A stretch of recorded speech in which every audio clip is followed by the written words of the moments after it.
Hi guys, welcome to How to Maximize. In this video, I will show you how to fix too many friends on Snapchat error.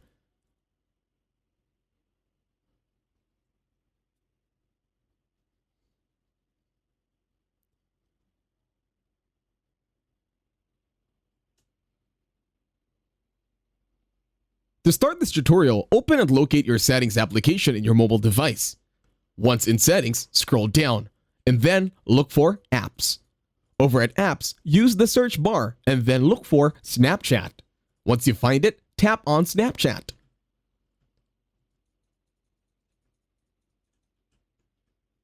In here, tap on Force Stop, then click on OK. After, go to Storage and then clear cache.